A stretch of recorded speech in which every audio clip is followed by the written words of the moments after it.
সাফল্য এবং ব্যর্থতা দুনিয়ার চৌহিদদের ভিতরে এটা মনে করলে ঠিক হবে না, বরং সফলতা এবং বিফলতার মানদণ্ড দুনিয়ার চৌহিদদের ভিতরে সীমাবদ্ধ নয়। আমাদের আরেকটা জীবন আছে, আখিরাতের জীবন। যারা আখিরাতের জীবনকে বিশ্বাস করে না, দুনিয়ার এই জীবনে বিশ্বাসী, তারাই দুনিয়ার জীবনে যা কিছু সামনে পায় সব কিছু খায়, সমান তালে মারিং কাটিং করে। এরা দুনিয়ার জীবনে বিশ্বাসী, আখিরাতের জীবনে বিশ্বাসী নয়। আর যারা পরকালীন জীবনে বিশ্বাসী, তারা এগুলো করতে পারে না। এজন্য আসল সফলতা এবং বিফলতা হবে কিয়ামতের ময়দানে। আল্লাহ রাব্বুল আলামিন যদি দয়া করে মায়া করে তার এই বান্দাকে জাহান্নামের আগুন থেকে মাফ করে দিয়ে জান্নাতে প্রবেশ করান, তার জীবন সফল হয়ে যাবে। আল্লাহ রাব্বুল আলামিন বলেন, وَإِنَّمَا تُوَفَّوْنَ أُجُورَكُمْ يَوْمَ الْقِيَامَةِ فَمَنْ زُحْزِحَ عَنِ النَّارِ وَأُدْخِلَ الْجَنَّةَ فَقَدْ فَازَ। কিয়ামতের ময়দানে যখন মানুষের হিসাব কিতাব গ্রহণ করা হবে, কিয়ামতের মাঠে আল্লাহ রাব্বুল আলামিন এই হিসাব নিকাশ শেষে তার যেই বান্দাকে জাহান্নামের আগুন থেকে মাফ করে দিয়ে জান্নাতে প্রবেশ করাবেন, এই ব্যক্তির জীবন সফল হয়ে যাবে। এটাই হচ্ছে জীবনের সবথেকে বড় সফলতা। আল্লাহ পাক রব্বুল আলামিন সাফল্যের, কোরআনের মানদণ্ডের সাফল্যের ধারণা ভিন্ন রকম তিনি আলোচনা করেছেন। দুনিয়ার সফলতা আর বিফলতা এটা আসল সফলতা নয়।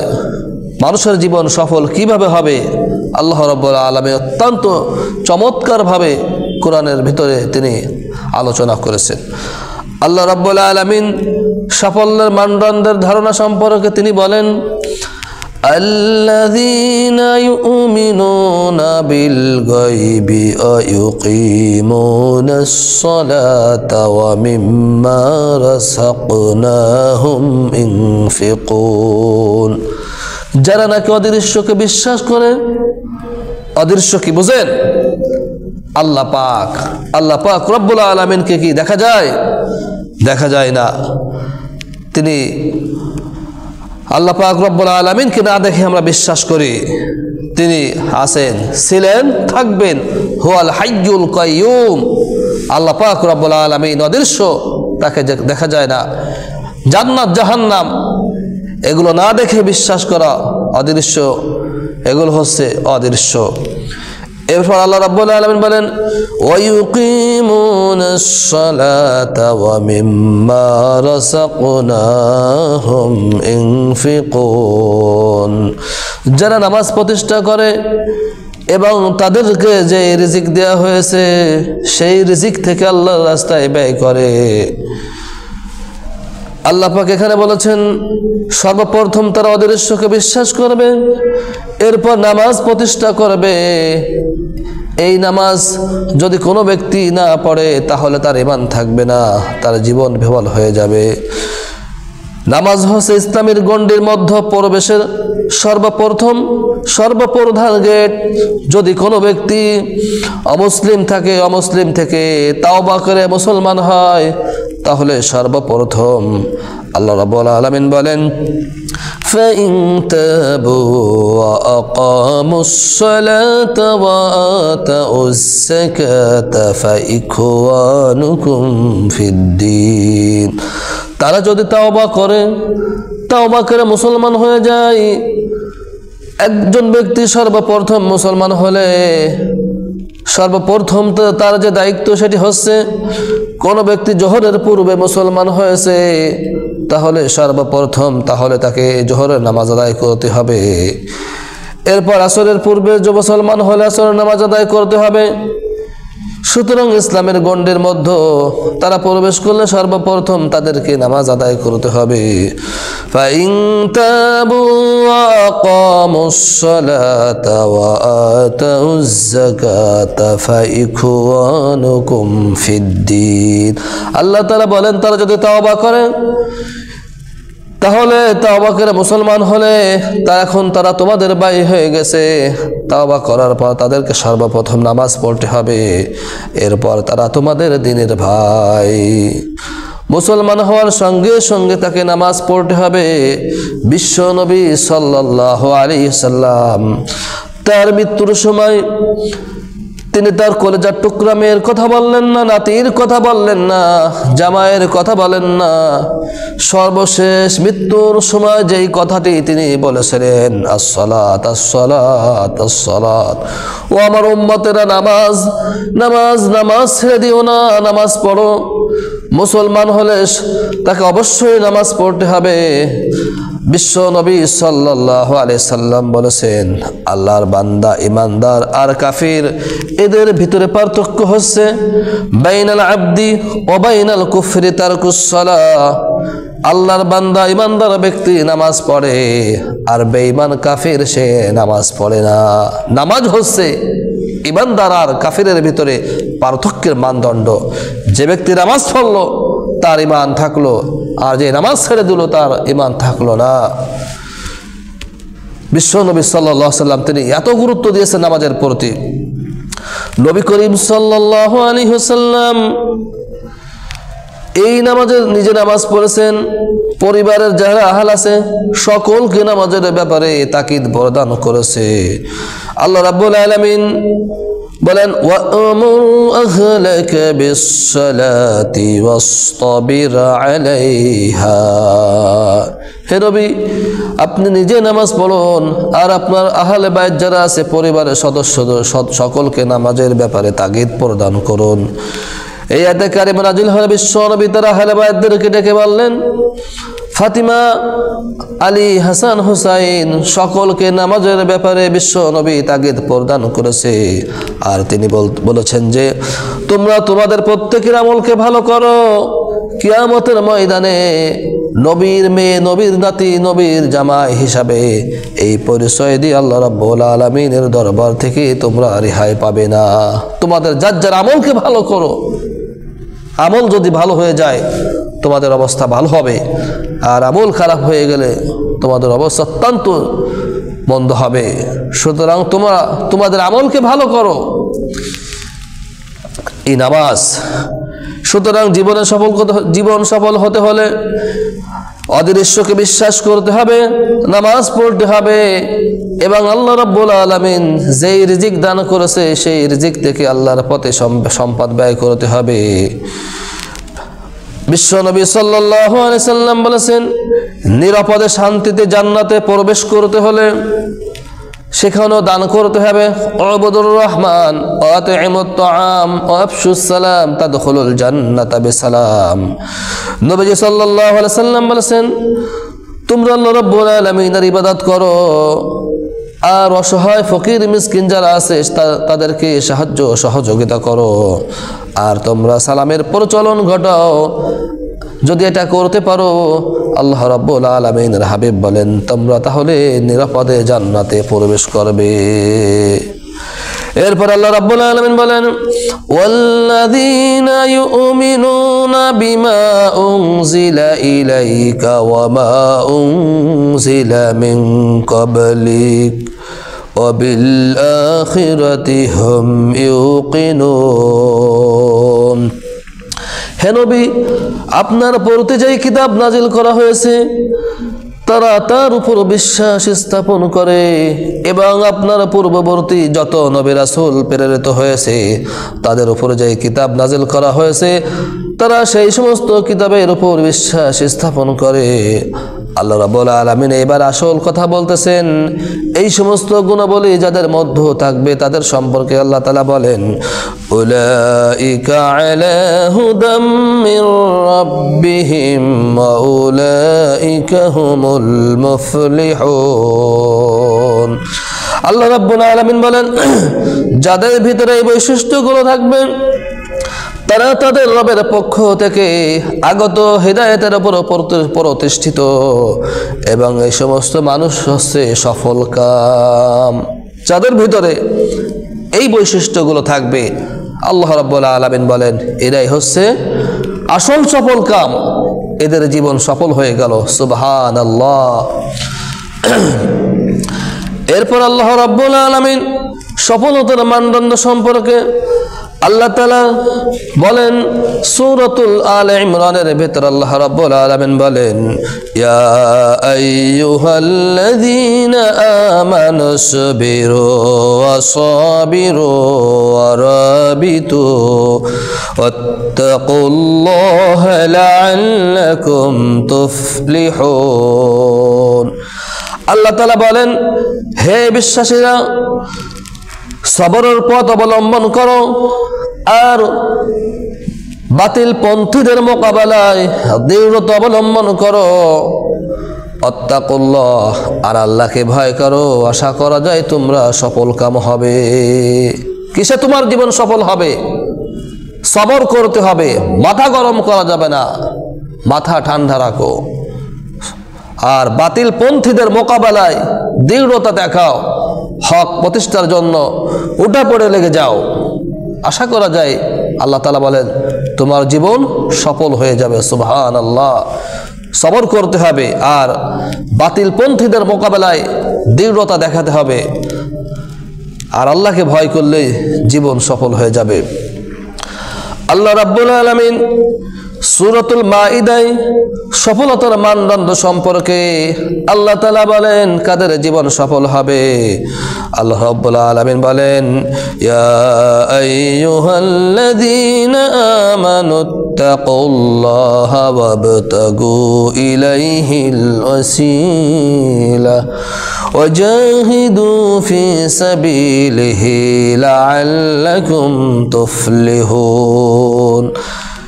এই সফলতার ব্যাখ্যা নেব কার কাছ থেকে? আল্লাহর কাছ থেকে সফলতার ব্যাখ্যা নিতে হবে। আল্লাহ তাআলা বলেন, কোটি টাকার মালিক হলে জীবন সফল হয় না, বাড়ি গাড়ি ইন্ডাস্ট্রি শিল্প কলকারখানার মালিক হলে জীবন সফল হয় না। আসল সফলতা হবে কিয়ামতের ময়দানে আল্লাহ রাব্বুল আলামিন যদি মায়া করে দয়া করে তার বান্দাকে মাফ করে দেয়, তার জীবন সফল হয়ে যাবে। সফলতার ব্যাখ্যা নিতে হবে আল্লাহর কাছ থেকে। ওই আল্লাহ তাআলা বলেন, হে ইমানদারগণেরা, তোমরা আল্লাহকে ভয় করো। ভয় করতে হবে কাকে? আর্মিকে, পুলিশকে, সেনাবাহিনীকে, রাষ্ট্রপ্রধানকে, কাউকে ভয় করা যাবে না, শুধুমাত্র আল্লাহ রাব্বুল আলামিনকে ভয় করতে হবে। সে আল্লাহ তাআলা বলেন, হে বিশ্বাসীরা, তোমরা আল্লাহকে ভয় করো। অবতাগু ইলাইহিল ওয়াসিলা, আর তোমরা ওসিলা খোঁজো। ওসিলা শব্দের অর্থ হচ্ছে এই আমলে সালেহ, নেক কাজ করো, ভালো কাজ করো। এই নেক কাজ, এই ভালো কাজ আল্লাহ রাব্বুল আলামিন যখন মানুষের কিয়ামতের মাঠে বিচার ফয়সালা করবে, সেই কিয়ামতের মাঠে এই আমলে সালেহ, ভালো কাজ, নেক কাজ তোমার উপকারে লাগবে জান্নাতে যাওয়ার জন্য।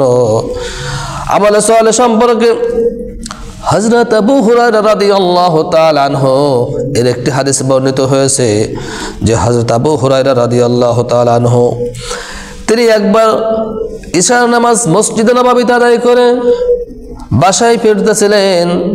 যখন তিনি ঘরে প্রবেশ করবেন এমন সময় তিনি দেখতে পেলেন যে একজন ভদ্র মহিলা তার বাড়ির সামনে দাঁড়ানো।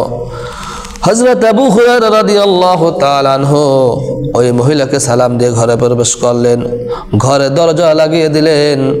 হযরত আবু হুরায়রা রাদিয়াল্লাহু তাআলা আনহু ঘরের ভিতরে প্রবেশ করে নফল নামাজ আদায় করতেছিলেন। এমন সময় হঠাৎ করে তার দরজায় নক করা হলো। হযরত আবু হুরায়রা রাদিয়াল্লাহু তাআলা আনহু জিজ্ঞাসা করলেন, কে? ওই মহিলা বলল, আমি। হযরত আবু হুরায়রা রাদিয়াল্লাহু তাআলা আনহু ওই মহিলাকে বলল, তুমি কি চাও আমার কাছে? ওই মহিলা বলল, হযরত আবু হুরায়রা রাদিয়াল্লাহু তাআলা আনহুকে বললেন, আমি আপনার কাছে একটি প্রশ্নের উত্তর জানতে এসেছি। হযরত আবু হুরায়রা রাদিয়াল্লাহু তাআলা আনহু তাকে জিজ্ঞাসা করলেন, কি প্রশ্ন? ওই মহিলা বলল, আমি তো আইয়ামে জাহিলিয়াতের যুগে ব্যভিচার করেছিলাম, আরে ব্যভিচার করার ফলে আমার একটা সন্তান হয়েছিল, আর আমি সেই সন্তানকে হত্যা করে ফেলেছিলাম। এখন কি আমার কোনো তাওবার সুযোগ আছে? হযরত আবু হুরায়রা রাদিয়াল্লাহু তাআলা আনহু তিনি ওই মহিলাকে বললেন, ও মহিলা, তোমার তাওবার কোনো সুযোগ নেই, তোমার শাস্তি ভোগ করতেই হবে। এই কথা শুনে ওই মহিলা কাঁদতে কাঁদতে চলে গেলেন আর বলতে লাগলেন, এত সুন্দর চেহারা কি জাহান্নামে যাওয়ার জন্য সৃষ্টি হয়েছিল। ওই মহিলা যখন চলে গেল, হযরত আবু হুরায়রা রাদিয়াল্লাহু তাআলা আনহু পরের দিন সব ফজরের নামাজ যখন মসজিদে নববীতে আদায় করলেন, বিশ্ব নবীকে সকল ঘটনা খুলে বললেন। নবীজি হযরত আবু হুরায়রাকে বললেন, ও আবু হুরায়রা, তুমি তো সঠিক উত্তর দিতে পারো নাই। নবীজি হযরত আবু হুরায়রাকে বললেন, তুমি কি কোরআনের এই আয়াতে কারিমা তেলাওয়াত করো নাই? ওয়াল্লাযীনা লা ইয়াদউনা মা'আল্লাহি ইলাহান আখারা ওয়া লা ইয়াকতুলুনান নাফসাল্লাতী হারামাল্লাহু ইল্লা বিল হাক্কি ওয়া লা ইয়াজনুন ومن يفعل ذلك ألقى أثاما। আল্লাহ রাব্বুল আলামিন বলেন, যারা আল্লাহকে ছাড়া অন্য কোনো মানুষের অন্য কারো দাসত্ব করে না, উপাসনা করে না, এরপর ওয়ালা ইয়াকতুলুনান নাফসাল্লাতী হারামাল্লাহু, কোনো ন্যায়সঙ্গত কোনো কারণ ছাড়া কোনো মানুষকে হত্যা করে না, এবং যারা ব্যভিচার করে না,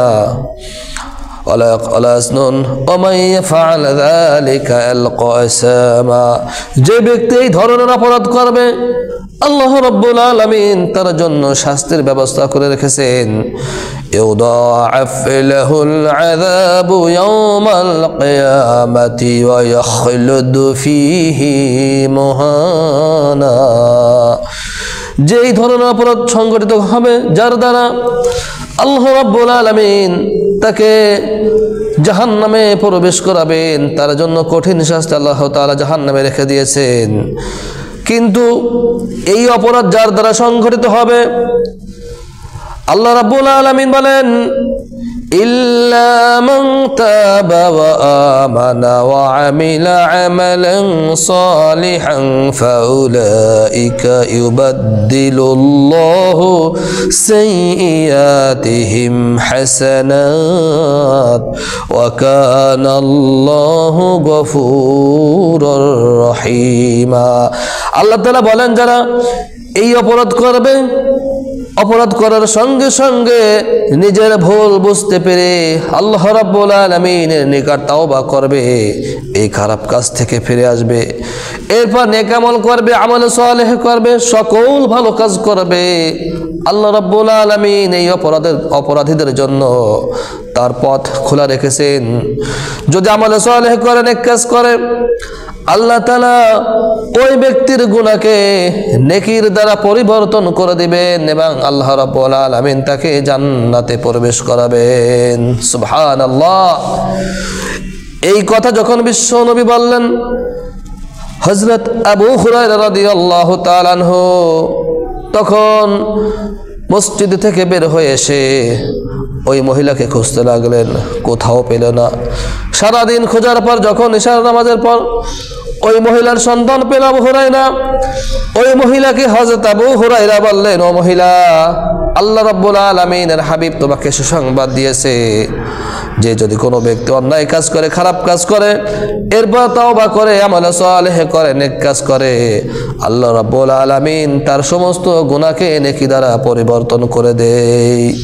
ওই মহিলা এই কথা শুনে, সুসংবাদ শুনে আল্লাহু আকবার বলে সিজদায় পড়ে গেলেন, আল্লাহ রাব্বুল আলামিনের নিকট কাঁদতে লাগলেন। আর শুকরিয়া স্বরূপ ওই মহিলা, তার একজন দাস ছিল, সেই দাসীকে এবং তার সন্তানকে তিনি আল্লাহর রাস্তায় মুক্ত করে দিলেন। অন্যায় কাজ হয়ে গেছে, গুনাহ হয়ে গেছে, যদি তাওবা করে, তাওবা করার পর আমল সালেহ করা হয়, সকল প্রকার নেক কাজ, ভালো কাজ করা হয়, তাহলে আল্লাহ রাব্বুল আলামিন গুনাহগুলোকে আল্লাহ তাআলা কি সওয়াব দ্বারা পরিবর্তন করে দেয়। আল্লাহ তাআলা বান্দার জন্য পথ খোলা রেখেছেন, বান্দা যাতে হতাশ না হয়ে যায়। গুনাহ করেছে, গুনাহ করার পর তাওবা করেছে, এরপর সকল ভালো কাজ করেছে, আল্লাহ তাআলা তার সমস্ত গুনাহগুলোকে সওয়াবের দ্বারা পরিবর্তন করে দিবেন। সুতরাং জীবনের সফলতা আর বিফলতার সম্পর্কে আল্লাহ রাব্বুল আলামিন এই আয়াতে কারিমার ভিতরে বলেছেন, আবতাগু ইলাইহিল ওয়াসিলা, ওয়াসিলা তালাশ করো। এরপর ওয়াজাহিদু ফি সাবিলিহি লাআল্লাকুম তুফলিহুন, আল্লাহর রাস্তায় সংগ্রাম করো, লড়াই করো, জিহাদ করো, তাহলে তোমার জীবন সফল হয়ে যাবে। যারা মুমিন ইমানদার ব্যক্তি তারা তো আল্লাহর পথে লড়াই করে। আল্লাযীনা আমানু ইউকাতিলুনা ফি সাবিলিল্লাহ, যারা ইমানদার, ঈমান এনেছে, আল্লাহ রাব্বুল আলামিনের পথে তারা লড়াই করে, সংগ্রাম করে। আর যারা বেঈমান, কাফির, মুনাফিক, তারা তাগুতের পথে লড়াই করে, সংগ্রাম করে। ওয়াল্লাযীনা কাফারু ইউকাতিলুনা ফি সাবিলিত তাগুত, আল্লাহ তাআলা বলেন যারা বেঈমান, কাফের, মুনাফিক, এরা তো কাফের, বেঈমান, এরা তাগুতের পথে লড়াই করে, সংগ্রাম করে। আর ইমানদার ব্যক্তি তারা আল্লাহর পথে লড়াই করে। মানুষ যে জিহাদ করে, লড়াই করে, সংগ্রাম করে, মানুষ নিজের মঙ্গলের জন্য জিহাদ করে। ওমান জাহাদা ফাইন্নামা ইউজাহিদু লিনাফসি, যে ব্যক্তি জিহাদ করো, লড়াই করে, সংগ্রাম করলো, ওই ব্যক্তি নিজের মঙ্গলের জন্য সংগ্রাম করলো, লড়াই করলো, জিহাদ করলো। জিহাদ করলে তার উপকার হবে। এই জিহাদ, আল্লাহর পথে জিহাদ করতে হবে দ্বীন ইসলামকে বিজয় করার জন্য। এই জিহাদের শহীদ মৃত্যুর তামান্না যদি কোনো মানুষের মনের ভিতরে না থাকে, নবী করিম সাল্লাল্লাহু আলাইহি ওয়াসাল্লাম বলেছেন ওই ব্যক্তির মৃত্যু যেন মুনাফিক অবস্থায় তার মৃত্যু হয়ে গেল। হযরত ওমর রাদিয়াল্লাহু তাআলা আনহু সব সময় আল্লাহর নিকট দোয়া করতেন শহীদ মৃত্যুর জন্য। তিনি দোয়া করতেন, আল্লাহুম্মা রযুকনি শাহাদাতান ফি সাবিলিল্লাহিল মাউত ওয়াজআল মাউতি ফি বিলাদির রাসূল। হযরত ওমর রাদিয়াল্লাহু তাআলা আনহু সব সময় আল্লাহর নিকট দোয়া করতেন, আয় আল্লাহ তাআলা তুমি আমাকে শাহাদাতের মৃত্যু দান করো, আর তুমি আমাকে বিশ্ব নবীর শহরে তুমি আমার মৃত্যু দিয়ে দিও। যার মনের ভিতরে শাহাদাতের মৃত্যুর তামান্না না থাকবে, ওই ব্যক্তির মৃত্যু হবে মুনাফিক অবস্থায়। সুতরাং জীবন সফল করতে হলে তোমাদেরকে কি করতে হবে? লড়াই করতে হবে আল্লাহর পথে, তাহলে আশা করা যায় তোমাদের জীবন সফল হয়ে যাবে। সুবহানাল্লাহ। এরপর আল্লাহ রাব্বুল আলামিন সফলতার বিফলতার মানদণ্ড সম্পর্কে সূরা মাঈদার অন্য আয়াতে আল্লাহ তাআলা বলেন, ইয়া আইয়ুহাল্লাযীনা আমানু ইন্নামাল খামরু ওয়াল মাইসিরু ওয়াল আনসাবু ওয়াল আজলাম রিজসুম মিন আমালিশ শাইতানি ফাজতানিবুহু লাআল্লাকুম তুফলিহুন। আল্লাহ তাআলা বলেন, হে বিশ্বাসীরা, নিশ্চয় মদ, জুয়া, মূর্তি পূজা ব্যাধি, ভাগ্য নির্ণায়ক স্বর, লটারি, এই খারাপ কাজ থেকে তোমরা বিরত থাকো, আশা করা যায় তোমরা সফল হয়ে যাবে। ইন্নামা ইউরিদুশ শাইতানু আইয়ুকিআ বাইনাকুমুল আদাওয়াতা ওয়াল বাগদাআ ফিল খামরি ওয়াল মাইসিরি ওয়া ইয়াসুদ্দাকুম আন যিকরিল্লাহি ওয়া আনিস সালাহ। আল্লাহ তাআলা বলেন, এই যে মদ, জুয়া, মূর্তি পূজাবাদী, লটারি, এইগুলো হচ্ছে শয়তানি কাজ। আর শয়তান সব সময় চায় যে তার ভাইদের মধ্যে পারস্পরিক এই মদ, জুয়া, লটারি, মূর্তি পূজা, এর মাধ্যমে শয়তান সব সময় এটা কামনা করা যে সে তার ভাইদের সঙ্গে শত্রুতা, বিদ্বেষ পোষণ করুক, ঝগড়াঝাটি করুক। এই কারণে এগুলো হচ্ছে শয়তানের কাজ। ফাহাল আনতুম মুনতাহুন, এগুলো শোনার পর তোমরা কি এই যে মদ, জুয়া, মূর্তি পূজা, লটারি, এই খারাপ কাজ থেকে বিরত থাকবে না? এগুলো হচ্ছে শয়তানি কাজ। শয়তান এই মদ, জুয়া, লটারির মাধ্যমে আল্লাহ জিকির, আল্লাহ স্মরণ থেকে তোমাদেরকে গাফিল করতে চায় এবং তোমাদের ভাইদের মধ্যে পারস্পরিক শত্রুতা, বিদ্বেষ পোষণ করতে চায়। যদি তোমরা এই খারাপ কাজ থেকে বিরত থাকতে পারো, আশা করা যায় তোমাদের জীবন সফল হয়ে যাবে। সুবহানাল্লাহ। এই মদ এটা কোনো ঔষধ না, এ নিজে হচ্ছে একটা মারাত্মক রোগ, মারাত্মক ব্যাধি।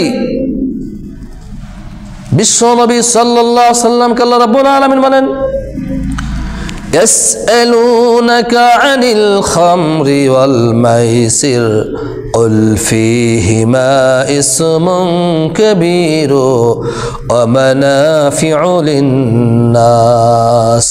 হে রাসূল, তারা যদি আপনার কাছে মদ সম্পর্কে জিজ্ঞাসা করে, আপনি তাদেরকে বলে দিন, এর ভিতরে কুল ফীহিমা ইসমুন কাবীরু ওয়া মানাফিউ লিন-নাস, উপকার অপেক্ষা ক্ষতি এর ভিতরে মারাত্মক বেশি। যদি আপনার কাছে জিজ্ঞাসা করেন মদের উপকারিতা সম্পর্কে, আপনি তাদেরকে বলে দিন এর ভিতরে উপকারের থেকে ক্ষতির সম্ভাবনা অনেক বেশি।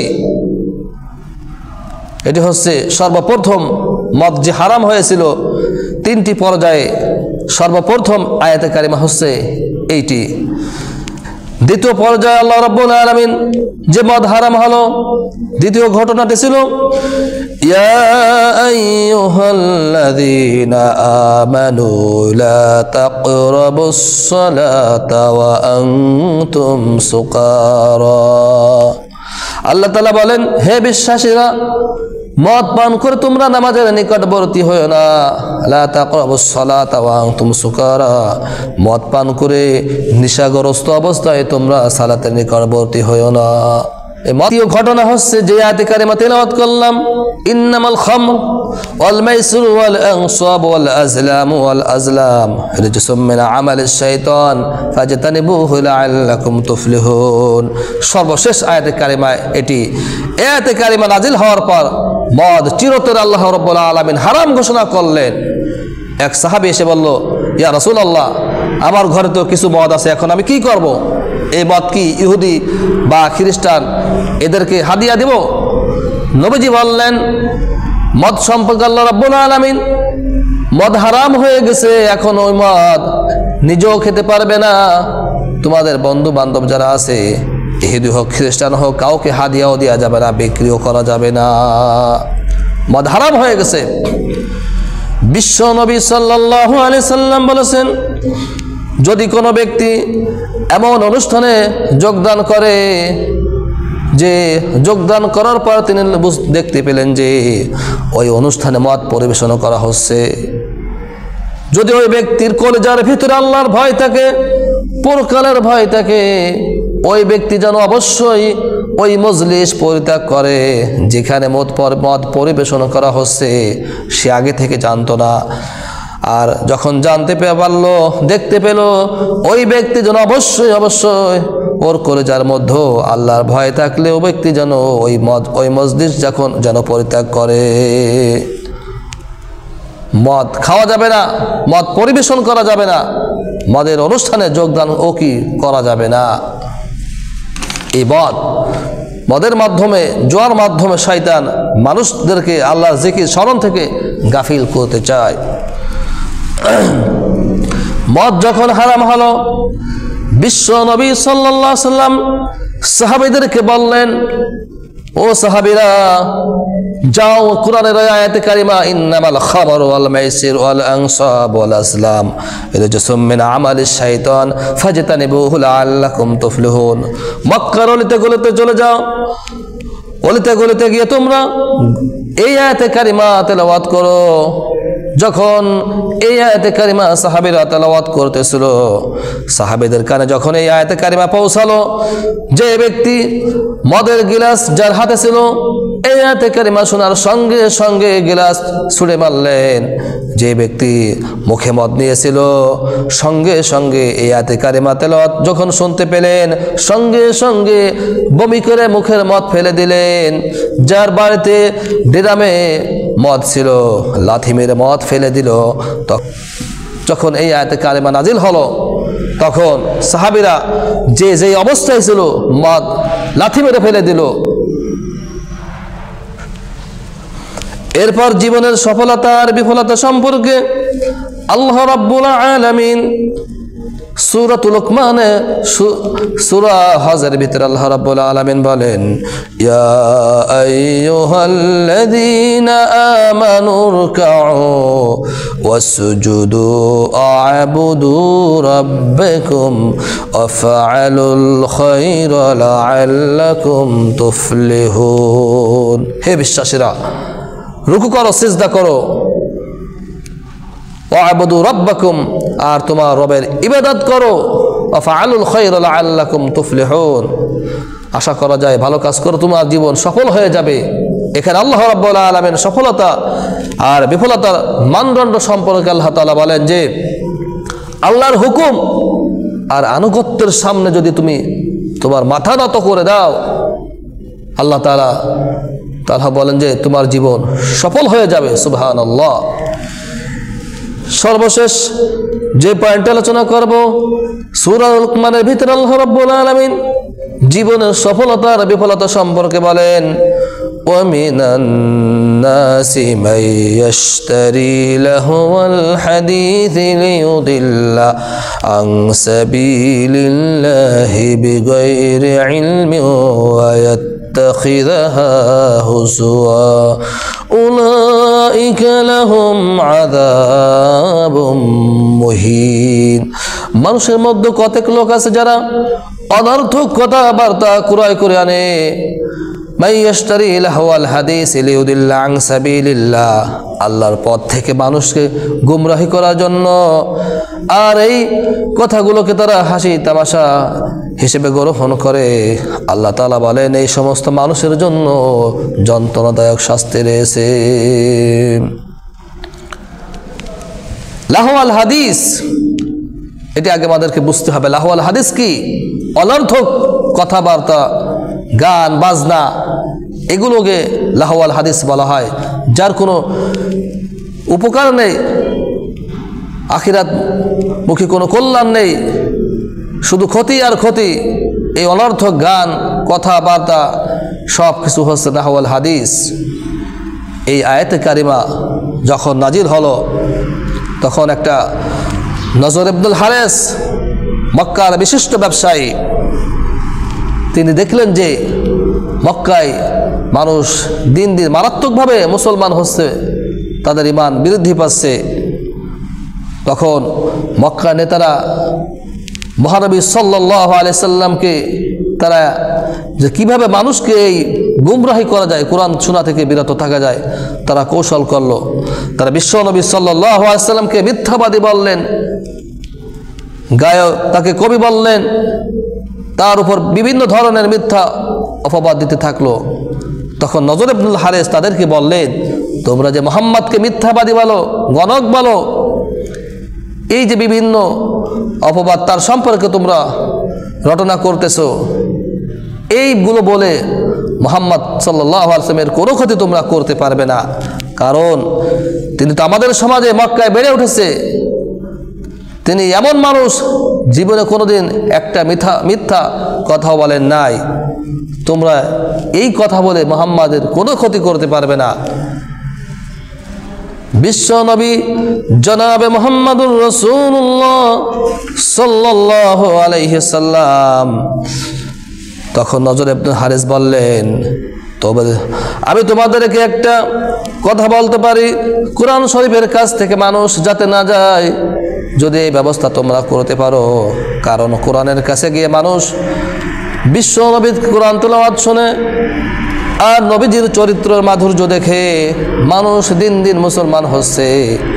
এই পথ থেকে মানুষকে গুমরাহি যদি করতে চাও, তোমাদেরকে আমি একটি ভালো পরামর্শ দিতে পারি। নজর ইবনুল হারিস তখন কাফিরদেরকে পরামর্শ দিলেন যে কিভাবে মুহাম্মদ সাল্লাল্লাহু আলাইহি ওয়াসাল্লামের কোরআন শোনা থেকে মানুষদেরকে বিরত রাখা যায়। কারণ বিশ্ব নবী যখন কোরআন তেলাওয়াত করতেন, ওই কাফির বেঈমানেরা নবীজির চতুর্দিক থেকে ঘিরে তার মুখ থেকে কোরআন তেলাওয়াত শুনতেন। যখন তারা কোরআন তেলাওয়াত শুনতেন বিশ্ব নবীর মুখ থেকে, তখন ওই কাফির বেঈমানদের চোখ থেকে অঝরে পানি পড়তে লাগতো, আর তাদের মুখ থেকে কালিমা অটোমেটিক বের হয়ে যেত, লা ইলাহা ইল্লাল্লাহ মুহাম্মাদুর রাসূলুল্লাহ। বিশ্বনবীর মুখ থেকে কোরআন শোনার পর কাফির বেঈমানদের চোখ দিয়ে অটোমেটিক পানি বের হয়ে যেত, আর তারা মুসলমান হয়ে যেত। সুবহানাল্লাহ। নজর ইবনুল হারেস তাদেরকে একটা কৌশল দেখালো। তিনি মক্কা থেকে চলে গেলেন বাগদাদে। সেখান থেকে বিভিন্ন পারস্য সম্রাটদের বিভিন্ন ধরনের নাটক রচনা, উপন্যাস তিনি কুড়াই করে আনলেন, এবং গায়িকাদের কুড়াই করে এনে তিনি একটা কনসার্ট, গান বাজনার অনুষ্ঠানের আয়োজন করলেন। সেখানে বিভিন্ন ধরনের গায়িকাদের দিয়ে তিনি নাচ গান, এই অনুষ্ঠানের মাধ্যমে যাতে মানুষ কোরআন শোনা থেকে বিরত থাকতে পারে, এই কারণে এই অনুষ্ঠানের আয়োজন করলেন। তিনি এইভাবে একটা কৌশল করলেন যে কিভাবে মানুষদেরকে কি কোরআন শোনা থেকে বিরত রাখা যায়। আর কাফিরদের অবস্থা এমন ছিল যে যখন তাদের সামনে কোরআনের আয়াত তেলাওয়াত করা হতো, وَإِذَا تُتْلَى عَلَيْهِ آيَاتُنَا وَلَّى مُسْتَكْبِرًا كَأَن لَّمْ يَسْمَعْهَا كَأَنَّ فِي أُذُنَيْهِ وَقْرًا। যখন তাদের সামনে আয়াতে কারিমা তেলাওয়াত করা হতো, তারা দাম্ভিকতা প্রকাশ করত, তারা এমন ভাব করত যে মনে হয় তারা শুনতে পায়নি এই কোরআনের আয়াত। তারা মনে হয় যেন অন্ধ বধির, কোনো কিছু দেখতে পায় না, কোনো কিছু শুনতে পায় না, এমন অবস্থা করে। ফাবাশশিরহু বিআযাবিন আলীম। আল্লাহ রাব্বুল আলামিন বলেন তাদেরকে যন্ত্রণাদায়ক শাস্তির সুসংবাদ দাও। শাস্তির কি সুসংবাদ হয়? এখানে শাস্তির তীব্রতা বোঝানো হয়েছে। যে একটা উদাহরণ আমি বলি, অনেক সময় সন্তান যখন খুব দুষ্টুমি করে, মা যখন সন্তানের সঙ্গে না পারে, তখন সন্তানকে বলে আজকে তোর বাবা আসুক, তার কাছে নালিশ করে তোকে বুঝাবো। তখন এমন পিটুনি দেবে যে তখন বুঝতে পাবে মজা কতটুকু। এখানে শাস্তির তীব্রতা বোঝানো হয়েছে। ঠিক তদ্রূপ আল্লাহ রাব্বুল আলামিন এখানে শাস্তির তীব্রতার সুসংবাদ দিয়েছে যে আল্লাহ তাআলা তাদের জন্য যন্ত্রণাদায়ক কঠিন শাস্তি রেখেছে। যারা যেখানে কোরআন তেলাওয়াত করা হয়, তাফসীর অনুষ্ঠান হয়, সেখানে বিভিন্ন ধরনের বাধা প্রদান করে হট্টগোল করে, আল্লাহ রাব্বুল আলামিন এই সমস্ত কাফের বেঈমান মুনাফিকদের জন্য এই যন্ত্রণাদায়ক শাস্তির সুসংবাদ রেখেছেন, সুসংবাদ দিয়েছেন। আল্লাহ তাআলা বলেন, ইন্নাল্লাযীনা আমানু ওয়া আমিলুস সালিহাতি লাহুম জান্নাতুন নাঈম। নিশ্চয় যারা আমল ঈমান আনবে, ওয়া আমিলুস সালিহাত, এবং নেক কাজ করবে, আল্লাহ রাব্বুল আলামিন এই আয়াতে কারিমায় এই সমস্ত মানুষের জন্য সুসংবাদ দিচ্ছেন, লাহুম জান্নাতুন নাঈম। আল্লাহ তাআলা তাদেরকে জান্নাতুন নাঈম দান করবেন।